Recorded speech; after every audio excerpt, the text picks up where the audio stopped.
উচ্ছের ভেতরে মাংস একটা অদ্ভুত বুদ্ধি খেলে গেল আজকে।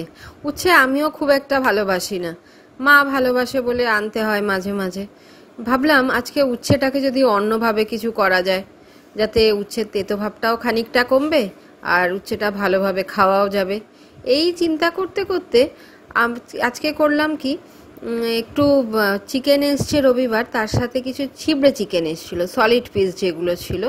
তো সেইগুলোকেই একটুখানি কিমা মতন করে নিয়ে আদা পেঁয়াজ রসুন কাঁচা লঙ্কা সস দিয়ে একটু নাড়াচাড়া করে একটা পুর বানিয়ে নিলাম। এরপর উচ্ছের সাইডে গায়ে যে রিবগুলো থাকে সেগুলোকে স্ক্র্যাপার দিয়ে কেটে ভেতরের বীজগুলোকে বার করে নিলাম এবং ওই চিকেনের পুরটা ওর ভেতরে ভরে দিয়েছি। দিয়ে এটা আমি করেছি কি, বেসন চাল গুঁড়ো দিয়ে একটা ব্যাটার বানাইনি, জাস্ট একটু নাড়াচাড়া করে নিয়েছি যাতে ক্রিস্পি হয়। আমার তাড়াহুড়ো ছিল, তোমরা চাইলে এটা ব্যাটারও করে নিতে পারো। নিয়ে এটাকে ব্যাটারে ভিজিয়ে বড়ার মতন ভেজে নিয়েছি। খারাপ লাগছিল না, ভালোই লাগছিল।